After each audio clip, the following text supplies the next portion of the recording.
Chapter 9. Lagi kong naaalala ang kanyang tindig at forma. At kapag siya ay nakita, kinikilig akong talaga.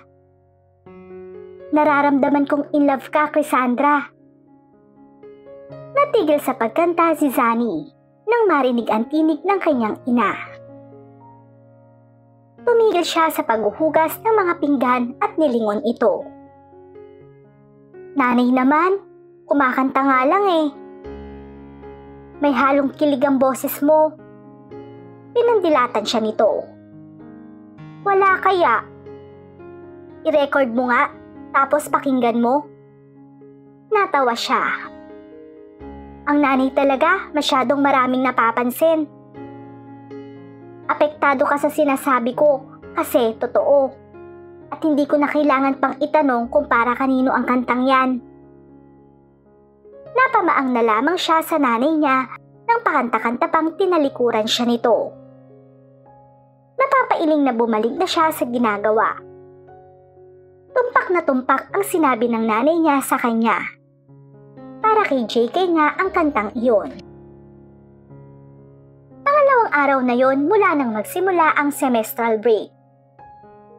Kagabi ay tinawagan siya ni JK. Naalala pa niya kung gaano kainit ang mga pisngi niya habang kausap ito sa cellphone na para bang iyon ang unang pagkakataon na nakausap niya ito. Pero ganun talaga ang epekto nito sa kanya. Pakiramdam niya ay isa pa rin itong bituin na mahirap abutin. Kaya tuwing nakakausap niya ito ay natatameme pa rin siya. Masaya rin siya dahil tinupad nito ang sinabi nitong tatawagan siya nito.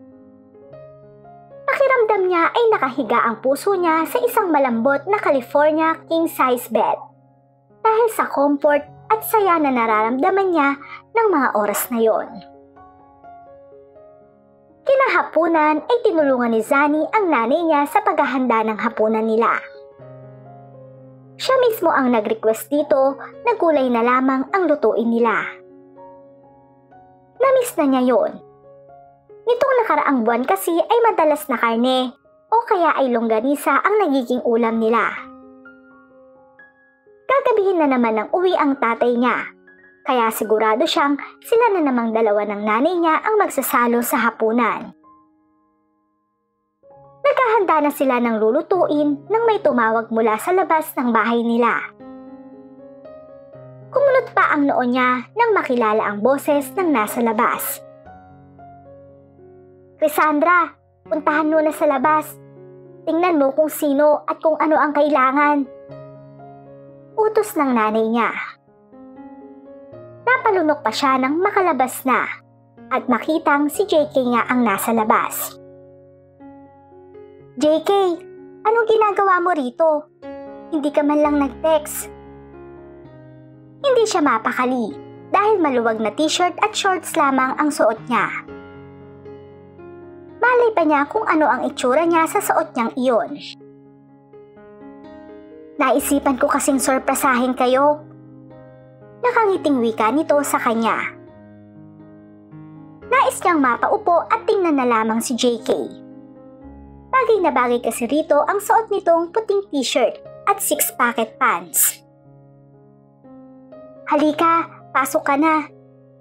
Doon na lamang niya napansin na may dala pala itong supot. Ano yan? Kumakain ba kayo ng manggang hinog? Natawa siya. Oo naman. May nakita kasi kung nagbebenta nito sa kanto, kaya naisipan kong magdala. Nais matunaw ng puso niya sa sinabi nito. Hindi ka na sana nag-abala. Bago pa man ito nakasagot ay sumigil na sa pinto nila ang nanay niya na halatang nagulat nang makita si JK. JK? Nandito ka pala, iho. Tuloy ka, dali. Napangiti na lamang siya sa nanay niya. Katulad ng inaasahan niya, ay panay na ang kwento ng nanay niya rito. Siya naman ay ipinagpatuloy na muna ang ginagawa kanina. Iho, Diyan ka na muna at madali lang naman tong matapos. Dito ka na maghapunan ha. Wika ng nanay niya. Salamat po, sagot ni JK. Napatingin si Zani sa kanyang ina. Nanay naman, baka hindi kumakain ng gulay si JK. JK, kumakain ka ba ng gulay? Naitirik na lang niya ang mga mata at napatingin na rin kay JK na nakaupo sa sopa nila. Opo, paborito ko nga yan eh. Sagot nito sa kanyang ina, tsaka ngumiti sa kanya. Nag-iinit ang mga pisnging, binawi na niya ang tingin dito. Pagkatapos nilang magluto ng nanay niya, ay tumulong pa si JK sa paghahanda sa mesa. Bigla siyang nailang. Bakit parang gusto niyang isipin na nobyo niya ito? Bakit parang gusto niyang isipin na umaakyat ito ng ligaw sa kanya? Diyos ko naman, Crisandra, maghunos dili ka. Napatunayan niyang kumakain nga ng gulay si JK. Dahil nang magsimula na silang maghapunan, ay magana itong kumain. Habang panay ang pagkukwentuhan nito at ng nanay niya tungkol sa duties nito sa hospital. Takot na takot niyang si Zani sa dugo noon. Ewan ko nga ba kung bakit nursing ang kinuha niyang kurso. Wika ng nanay niya. Ngumiti siya ng kimi kay JK nang tumingin ito sa kanya. Noon naman yon, Nay. Aniya. Ako nga rin po takot sa injection noon. Naalala ko pa nung dalhin ako ni Mami sa pedya. Nang makita ko ang injection, tumakbo na lang ako bigla palabas ng klinik. Mabuti na lang at naabutan ako ng asistan ng doktor. Natatawang pagkukwento ni JK. Natawa na rin siya. Na-imagine tuloy niya ang batang JK na tumatakbo palabas ng klinik. Tumawa ang nanay niya. Wala talagang nakakahula kung anong mangyayari. Kita mo ngayon at ikaw na mismo ang gumagamit ng injection. Nakita niya ang naaaliw ng ngiti ni JK sa kanyang ina. Naalala tuloy niya ang naikwento nito sa kanya tungkol sa mami nito. Alam niyang miss na nito ang mami nito. Pagkatapos nilang kumain ay itinaboy na siya ng nanay niya para asikasuhin si JK. Ito na raw ang bahala sa kusina. Wala na siyang nagawa kundi puntahan si JK sa sala. Hindi maganda ang palabas. Wala kasi kaming cable dito. Pasensya. Nahihiyang wika ni Zani kay JK. Umupo siya sa tabi nito sa sofa. Maganda naman ang palabas Ngumiti siya. Hindi niya akalaing ang isang gwapong katulad nito ay kayang maging simple. It was too surreal. Hindi kasi siya laging nakakaengkwentro ng ganoong tao. Bakit nga ba napasugod ka dito? Tanong niya. Pasensya na kung nakaabala ko. Sa halip ay wika nito. Sa tingin niya ay nalulungkot ito sa condo unit nito, kaya ito nagpunta sa bahay nila. Napatitig siya rito at otomatikong umangat ang kamay niya at piningot ang isang tenga nito. Hindi niya alam kung bakit niya nagawa yon. Siguro ay dahil sa sinabi nito. Hindi niya gustong isipin na nakakaabala ito sa kanila dahil hindi naman talaga. Ewan ko sa'yo, JK. Hindi ka naman nakakaabala. Alam mo namang anytime ay welcome ka rito sa bahay. Sabi ni Zani. Tumawa ito. Masakit yun Sorry. Nakangiwing-hinging paumanhin niya. Bigla siyang na-conscious nang hindi na ito nagsalita. Bagaman nakangiti pa rin ito. Nakatingin lang ito sa kanya. Ramdam na ramdam niya ang pag-iinit ng mga pisngi niya. Kung makatitig ka naman, parang nakakita ka ng chimpanzee. Sabi niya na idinaan na lamang sa pagbibiro ang pagka-tense. Tumawa ito ng marahan. Nakakita ko ng anghel. Iningusan niya ito at nag-iwas na ng tingin. Kung pwede lang siyang tumayo at magsisigaw upang pakawalan ang kilig ng mga oras na yun, ay ginawa na niya. Nagtaka si Sunny nang gumising siya ng araw na yon at maabutan sa kusina ang tatay niya. 8:00 na ng umaga siya nagising. Mukhang napasarap ang tulog niya dahil si JK ang naging laman ng panaginip niya. Bunga yata iyon ng pagbisita nito sa kanila nung nakaraang gabi. Tay, wala kayong pasok? Wala anak. Pinayagan na kasi ko ni sir na mag-leave ng 3 araw. Ihanda mo na ang dadalhin mong gamit at matutuloy na tayo. Sabi ng tatay niya. Napamaang siya. Sa Villa Verde? Tumango ito. Nung isang araw pa kasi nila yon plano dahil bukas ang death anniversary ng lolo niya, tatay ng ama niya. Ang akala nila ay hindi maibibigay ang leave request ng tatay niya, kaya ang akala niya ay hindi na sila matutuloy sa Villa Verde kung saan inilibing ang lolo niya. Doon din ngayon nakatira ang nag-iisa at bunsong kapatid ng tatay niya. 4 na oras ang biyahe patungo roon mula sa San Nicolas. Pumasok siya sa kwarto ng mga magulang niya. Naghahanda na pala ito ng dadalhin. O anak, mabuti naman at nagising ka na. Ihanda mo na ang mga damit mo at 3 araw tayo roon. Aalis na tayo maya-maya. Kumain ka na rin dyan, ha? Napatango na lamang si Sunny. Sinaluhan na niya ang tatay niya sa pagkain. Ang nanay kasi niya ay susunod na lamang daw at kailangan pang ayusin ang dadalhin na para bang 1 buwan sila roon. Alam niyang excited ang nanay niya dahil matagal na mula noong huli silang dumalaw roon. Pagkatapos nilang kumain ay naligo na siya. Pagkatapos ay inayos na niya ang mga damit niya.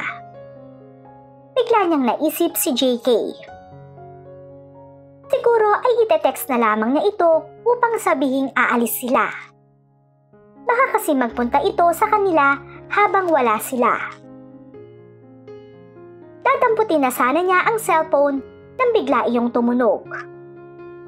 Lumuwang ang pagkakangiti niya nang makitang si JK ang tumatawag. JK? Bahagya pang nahiyang mapagtanto ang saya sa boses niya. Zan, baka gusto niyong sumama ni Badet sa amin nila Mel. Manonood kami ng sine mamaya. Napangiwi siya. Hindi ako makakasama, JK. May pupuntahan kasi kami ni na tatay. Uuwi kami sa Villa Verde. Death anniversary kasi ng lolo ko bukas. Hindi agad nakasagot si JK. Ilang araw kayo ron? 3 days. Aalis na kami mamaya. Mamimiss kita, o aking sinta. Magko-commute lang kayo? Oo. Pupunta ko yan. Wait for me. Ha? Bakit? Napatingin na lamang siya sa cellphone niya nang putulin na ni JK ang tawag. Bakit ito pupunta sa kanila? Maya-maya lamang ay dumating na sa bahay nila si JK, sakay ng kotse nito. Kumunot ang noo niya. Gusto ba nitong ihatid sila sa bus terminal? O ano? Oh, napasugod ka. Tanong ng tatay niya rito na hindi na niya namalayang nasa tabi na pala niya nang pagbuksan niya si JK ng pinto. Uuwi raw po kayo sa Villa Verde? Tumango ang tatay niya. Nailang siya dahil baka isipin ng tatay niya na inimbita niya si JK. Gamitin niyo na lang po ang kotse ko. Alok ni JK. Napatingin siya rito. Ano? Nako, wag na. Kaya naman naming mag-commute. Tanggi ng tatay niya. Pero mas mapapadali po kayo. Hiramin niyo na lang po. Paano ka? Tanong ni Zani. Wala naman akong lakad, kaya okay lang. Nakangiting sagot sa kanya nito. Napipilan siya sa ngiti nito. Abay kung wala kang lakad, mabuti pang sumama ka na lang sa amin. Napatingin siya sa tatay niya. Seryoso ba ito? Ho? May gagawin ka ba? Umiling si JK. Wala naman po.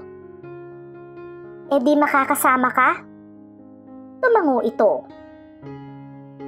Kunin mo na ang dadalhin mong gamit. Siguradong mag-e-enjoy ka ron. Nakangiting wika ng tatay niya pagkatapos ay bumalik na ito sa loob ng bahay. Napamaang na lamang siya kay JK. Ikaw talaga? Hindi mo na lang sana inialok ang kotse mo. Ayan tuloy, napilitan ka pang sumama sa amin. Lumapit ang binata sa kanya. Anong napilitan? Ang saya ko nga't makakasama ako sa inyo. Wala rin kasi kung gagawin. Boring ang semestral break ko. Blessing na niyaya ako ng tatay mo. Napangiti siya. Magtigil ka nga. Mas blessing kaya to sa akin. Agad na sinalubong sina Zani ng kapatid ng tatay niya na si Tita Minda nang dumating sila sa Villaverde. Sa loob ng isang taong hindi sila nakauwi, ay marami-rami na rin ang nagbago sa lugar. Naging semento na ang daan. May mga bago nang naninirahan doon at naparenovate ng tita niya ang bahay ng lolo at lola niya kung saan nakatira ang mga ito. Naging maayos na rin ang pamumuhay ng mga ito mula nang maging sundalo ang asawa ni Tita Minda. Ay, sino naman ang gwapong binata na to? Tanong nito. Napatingin siya sa tita niya pagkatapos ay kay JK. Kaibigan ko po, Tita Minda. Si Justin Carl. JK po ang tawag namin sa kanya. Sagot ni Zani. Hello po. Bati ni JK sa tita niya. Nagulat pa siya nang magmano ito sa Tita Minda niya. Nag-init ang mga pisngi niya nang kindatan siya ng tita niya. Pati ang nanay niya ay nangingiti na lamang. Mabuti at nasa loob na ng bahay ang tatay niya kasama ang dalawang pinsan niya na edad 10 at 12. Sabay na rin sila ni JK na pumasok sa loob. Natakam siya nang makitang may handang pagkain sa mesa. Halina kayo, JK, Zani. Bukas pa ng madaling araw lulutuin ang lechon, kaya heto na munang kaldereta ang kainin natin. Wika ni Tita Minda. Habang kumakain sila ay panay na ang tanong ng tita niya tungkol sa pag-aaral niya. Pati si JK ay hindi nakaligtas sa mga tanong nito. But she was happy to see him smile and laugh with her family. Hindi maikakailang nag-i-enjoy si JK kasama ang mga ito. She thought inviting JK there was a good thing. Alam niyang wala itong kasama sa kondo nito. Wala ang mami nito at hindi rin ito gustong pumunta sa bahay ng lola nito. Parang hinahaplos ang puso niya tuwing nakikita niyang tumatawa at ngumingiti ito. Pagkatapos nilang kumain ay umupo na sila sa labas ng bahay, habang panay pa rin ang kwentuhan ng nanay at tita niya. Dumating na rin ang dating kaibigan ng nanay niya roon. Kaya lalong naging masaya ang usapan ng mga ito. Punta na muna tayo sa manggahan. Hindi tayo makakarelate sa pinag-uusapan nila. Yaya niya kay JK. Ngumisi ito at tumango. Nagpaalam Nagpaalam na siya sa nanay niya at pumunta na sila sa manggahan na hindi kalayuan sa bahay ng tita niya. Naalala niyang doon siya madalas magpunta noon. Wala pa palang bunga. Wika ni Sunny. Hayaan mo na, mas okay naman at mahangin dito. Sabi ni JK. Pinagpag nito ang kawayang upuan na naroon at naupo. Tumabi siya rito. Zan. Bakit? Thank you. Para saan? For bringing me here. Si tatay naman ang nagdesisyong isama ka. Nakita niya ang pagdaan ng lungkot sa mga mata ni JK sa sinabi niya. You mean, ang tatay mo lang ang gustong sumama ko? And you're not happy being here with me? JK naman, hindi no. I mean, si tatay ang nagyaya sa'yo at masaya ako na niyaya ka niya. Nagmamadaling paliwanag niya. Ayaw niyang isipin ito na ayaw itong kasama roon. Tumawa ito. Thanks. Hindi ba mag-aalala ang lola mo sa'yo? Tanong niya. Umiling ito. Nag-text na ako sa kanya. Naintindihan naman niya. Wala rin naman akong gagawin sa kondo. Tumango na lamang siya. Ibinaling niya ang tingin sa bundok na kitang-kita mula roon sa kinauupuan nila. Ilang beses na ba niyang plinanong akyatin iyon? Natigil siya sa pag-iisip nang maramdamang nakatingin sa kanya si JK. Tumikhim siya. JK naman. Aniya at hindi na nag-abalang tingnan ito. Bakit? Inosenteng tanong nito sa kanya. Kung makatitig ka kasi. Masama ba? Nakaka-conscious. Pag-amin niya. Tinititigan naman talaga ang magagandang tanawin, Zan. Napatingin siya rito. Hindi naman ako magandang tanawin ah. Sinong may sabi? Ikaw? Napangiti na lamang siya. Namagitan ang ilang sandaling katahimikan sa kanilang dalawa. I'm happy to be here with you. Napatingin siya kay JK dahil sa sinabi nito. Parang tumatago sa puso niya ang titig nito. Ninitian niya ito. She was having the time of her life. Kinabukasan ay naalimpungatan si Sunny nang marinig ang ingay mula sa labas ng bahay ng tita niya. Nang kapain niya ang kanyang cellphone at tingnan ang oras, ay nakita niyang 6:00 na ng umaga. Napailing siya. Ipinangako pa naman niya sa kanyang sarili kagabi na babangon siya ng 4:00 para tingnan ang pagkakatay ng baboy. Pagkatapos maghilamos ay lumabas na siya ng kanyang kwarto. Tumigil siya sa tapat ng pinto ng kwartong inukupa ni JK. Katabi lamang yon ng silid niya. Baka natutulog pa ang gwapo, hindi ko na lang iistorbohin. Ngunit nagulat siya nang paglabas niya ng bahay ay nakita niyang naroon na si JK kasama ang tatay niya at ang ibang kapitbahay ng tita niya na tumulong yata sa pagkakatay. Nag-init ang mga pisngi niya nang dumako sa direksyon niya ang tingin nito. Ngumiti ito sa kanya. Napalunok si Sunny at naglakad palapit dito. Ang aga mo namang nagising. Ang lamig-lamig pa eh. Wika niya kay JK nang makalapit siya. Nagising ako sa ingay ng baboy. Nakatawang wika nito sa kanya. Napangiti na rin siya. Parang aliw na aliw ito dahil sa nakita nitong ginawa ng tatay niya. Sabay na sila nitong uminom ng kape. Ito na rin mismo ang nagtimpla ng sa kanya. Pakiramdam niya ay isa na talaga itong bahagi ng pamilya nila. And that they were a couple who... Huwag assuming, Maria Cassandra. Wag talaga. Nakaluto na agad ng putahe ang mga naroon para sa agahan nila. Kaya pinagsaluhan na nila ang luto ng tatay niya na kaldereta. Ang sarap niyo pong magluto, komento ni JK sa tatay niya. Tumawa ang tatay niya. Pagkatapos nilang kumain ay nagpunta na sila sa sementeryo kung saan inilibing ang lolo niya, katabi ang puntod ng lola niya. Nag-alay sila ng bulaklak sa puntod at umusal ng panalangin. Nanatili pa rin sila roon ng ilang sandali bago nagpasyang umuwi. Bye lolo, lola. Paalam ni Sunny sa mga ito. Nauna na ang ibang kasama nila.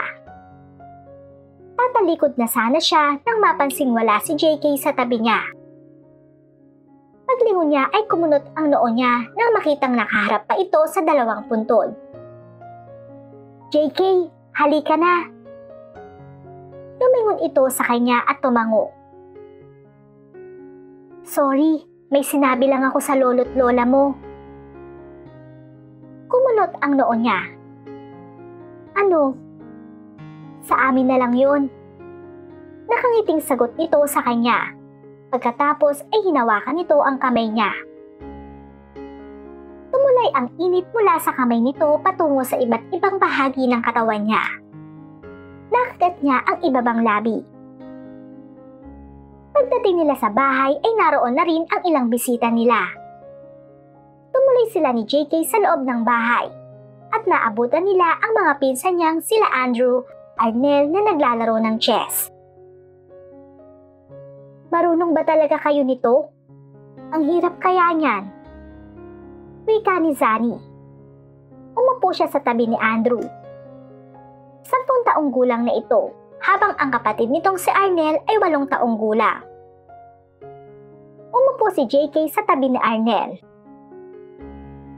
Oo naman, Ate Sunny. Madali lang naman to. Tinuruan kaya kami nito sa school. Sagot ni Andrew sa kanya. Don't tell me hindi ka marunong ng chess. Napatingin siya kay JK, saka umiling. Hindi ako marunong at wala akong balak na pag-aralan yan. Ikaw, marunong ka? Medyo. Hinindatan pa siya nito. Laro na lang tayo. Ate Zan, kayo ni Kuya JK. Tapos kami naman ni Arnel. Wika ni Andrew sa kanila. Sige. Pagpayag niya, napilit ginagawang kaswal ang kilos para hindi gaanong halata na gustong-gusto niya ang idea ni Andrew. Si JK lang ang nakipaglaro sa mga pinsan niya. Nakontento na lang siya sa panonood sa mga ito at sa palihim na paglanghap sa amoy ni JK.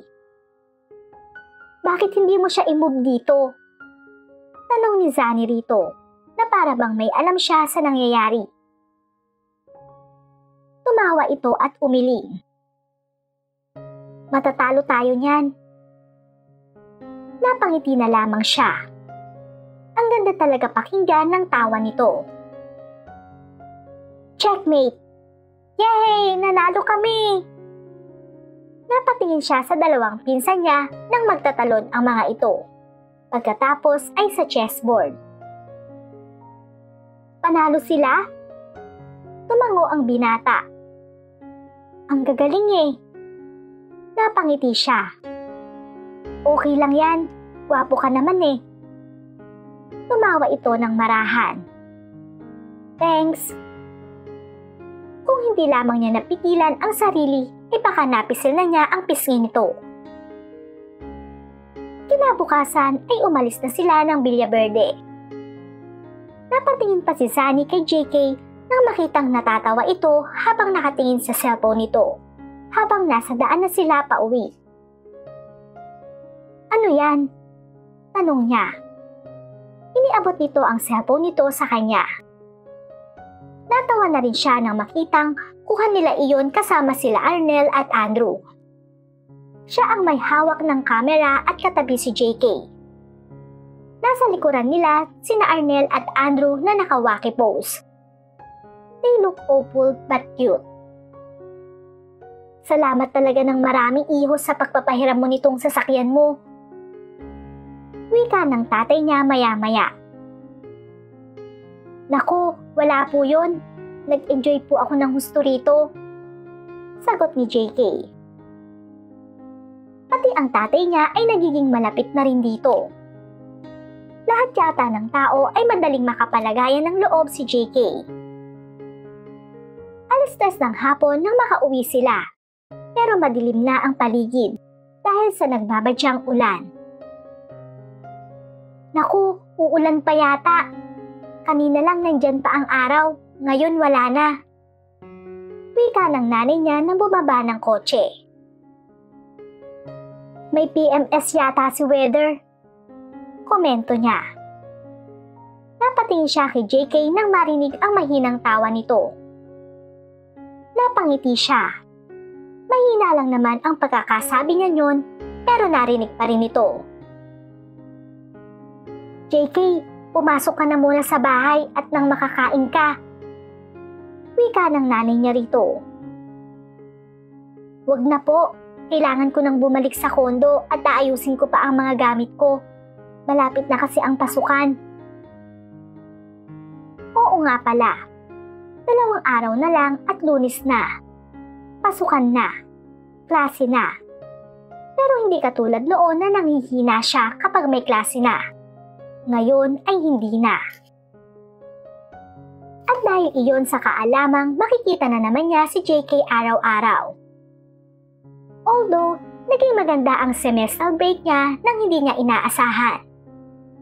Higit pa yon sa hiniling niya. Nagpasalamat pa uli ang tatay niya kay JK bago ito sumunod sa nanay niyang pumasok na sa loob ng bahay nila. Thank you sobrang laki ng tulong nitong kotse mo. Mas nakatipid kami sa gas. Wika ni Zani kay JK. Wala yon. Salamat din. I had a great time, Zan. Napangiti siya. The way he said her name, Heaven. Sabay na tayong mag-enroll bukas. Anito sa kanya. Sure, sabay na tayo. He smiled and the next thing he did almost drove her out of her wits. Tumampi ang mga labi nito sa pisngi niya. Hanggang sa makapasok ito sa kotse nito at makaalis na, ay naroon pa rin siya habang hawak ang pisngi niyang hinalikan nito. Nakangiting nag-angat siya ng tingin sa langit. Sa tingin niya ay mukhang nagkakasiyahan din ang mga anghel dahil sa kilig na nararamdaman niya.